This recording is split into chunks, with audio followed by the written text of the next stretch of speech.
The initial signs were barely noticeable, like whispers carried on the wind. It was easy to convince myself they weren't real. Caroline and I had always been the couple people admired. She was graceful, polished, and magnetic, an elite interior designer who navigated high society events with ease. I was the venture capitalist with an unshakable reputation. Together, we seemed unstoppable, or so I believed. It began subtly. Caroline, who had always been meticulous about our time together, started canceling plans. "I'm so sorry, Jake," she'd say, her wide eyes brimming with regret. "The Taylor project is driving me crazy. Deadlines keep shifting. Can we reschedule dinner?" I brushed it off. Work could be demanding, and she was nothing if not devoted to her career. But the excuses began to pile up: late meetings, sudden business trips, and a flood of supposedly high-maintenance clients. One evening, she arrived home late, claiming she'd been at a client dinner. She was wearing a striking red dress I didn't recognize. She looked radiant, her face glowing with that exhilaration she always had after closing a big deal. I leaned in to kiss her, but a faint scent made me pause, an expensive cologne that wasn't mine. "Good evening?" I asked casually, masking my unease. "Oh, it was incredible," she responded, a dreamy smile on her face as she kicked off her heels. "They absolutely adored the new design." I nodded, but something felt off. It wasn't just the cologne, though that didn't help. It was her tone, too measured, like she'd rehearsed every word. That small seed of doubt took root and wouldn't let go. A few days later, during a weekend brunch with friends, I made a light-hearted comment. "Late nights, fancy outfits, you're not sneaking off with a secret admirer, are you?" Caroline's laugh was melodic, almost too perfect. "Only if he offers better wine than you, sweetheart." The table erupted in laughter, but her gaze dropped for a split second. That moment was all I needed. It wasn't just a joke. It was a tell. By the time we returned home, my mind was racing. I replayed every little comment, every late-night absence, and every fleeting moment that felt out of place. Caroline's life had become a puzzle with too many missing pieces, and I wasn't the type to leave a puzzle unsolved. I made up my mind to observe her more carefully. For the time being, I would play the devoted husband, just as she played the role of the ideal wife. It didn't take long for the first crack in Caroline's facade to appear. Ironically, it was her phone that gave it away, a device I had never felt the urge to check before. I wasn't actively snooping. I just happened to glance at her screen when a notification popped up while she was in the shower. "Lila, can't wait to see you tonight." Caroline and Lila had been close for years, and at first glance, the message seemed harmless. But something about it felt off. Lila wasn't one to gush, and the timing didn't align with Caroline's supposed late-night meeting. I leaned against the kitchen counter, staring at the screen. Why would Lila send a message like that? And why had Caroline recently started disabling her message previews? When I casually brought it up later, she brushed it aside effortlessly. "Oh, Lila's been going through some relationship drama," Caroline said, swirling her wine glass in a lazy arc. "She overshares, and I figured it was best to keep things private."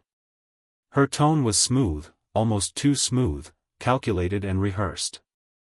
I didn't press her, not then. In the days that followed, I began to notice a pattern. Caroline's meetings and client dinners always seemed to align with messages from Lila. She'd come home faintly scented with cologne or hints of alcohol, her stories perfectly consistent but oddly lacking in detail. Caroline, who used to share every triumph and frustration with me, had suddenly become reserved and guarded. The breaking point came when she forgot to delete a confirmation email from her inbox. I wasn't actively searching for anything, but there it was, nestled between a client invoice and a flight itinerary. Reservation confirmed for 2 Carlton Suites. The Carlton was among the city's most exclusive hotels, and Caroline, ever the meticulous planner, wasn't the type to overlook an email like that. I could no longer pretend everything was fine. Hiring a private investigator felt like a drastic step, but I rationalized it. I wasn't jumping to conclusions, I simply needed answers. If I was wrong, I could lay my suspicions to rest. If I was right, well, I had to know before I confronted her. The investigator, a straightforward man named Harris, came highly recommended by a lawyer friend of mine. He's discreet and efficient, my friend assured me. He'll get the answers without stirring up trouble. I handed Harris a photo of Caroline and outlined her late-night absences. He didn't ask unnecessary questions. Instead, he nodded, took the file, and promised an update in a week. That week dragged on, each day feeling like an eternity. Caroline continued as though nothing was amiss. She joked about her hectic workload, kissed me goodbye each morning, and even suggested we plan a weekend getaway once her project settled down. I played along, letting her words twist the knife deeper with every affectionate phrase. When Harris finally called, I felt a knot tighten in my stomach. "I've got something," he said, his voice measured and calm. "It's a lot. Can we meet in person?" 2 hours later, I found myself sitting across from him in a quiet cafe.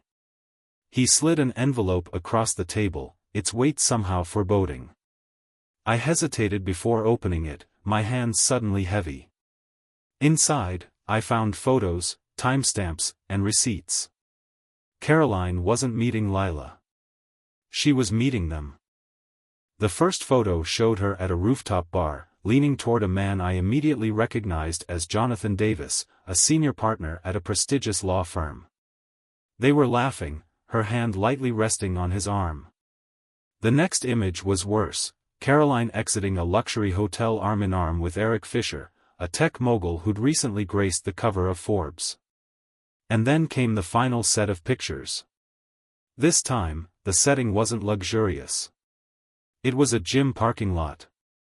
Caroline was wrapped in an embrace with her personal trainer, a man half the age of most of her clients and brimming with charisma. 3 men. 3 completely different lives. Yet Caroline moved seamlessly between them, adapting like a chameleon. Her life had fractured into pieces I'd never even imagined existed. Harris remained quiet while I sifted through the evidence, my jaw tightening with every photograph I examined. "She's cautious," he finally remarked, "but not cautious enough. Let me know if you want me to dig deeper." I thanked him, left a generous tip, and stepped out into the cool evening air. The envelope in my hands felt unbearably heavy, like it carried the weight of my entire world crashing down. When I got home, Caroline was in the kitchen, humming softly as she chopped vegetables for dinner.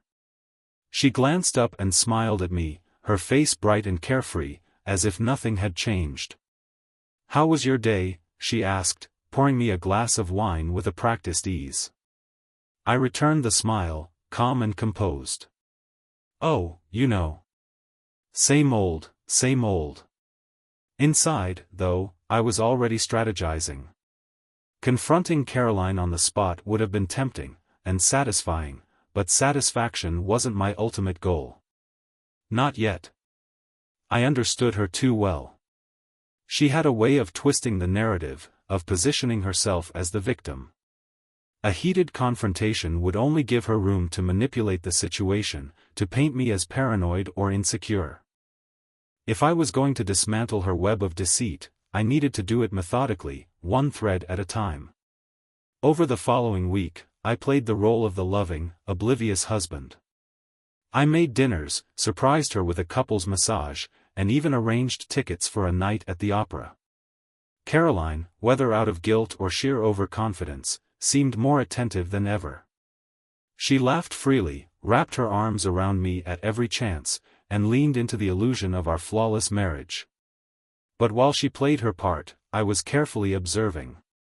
Every affectionate smile she directed at me, every kiss she pressed to my cheek, felt like a blade twisting deeper.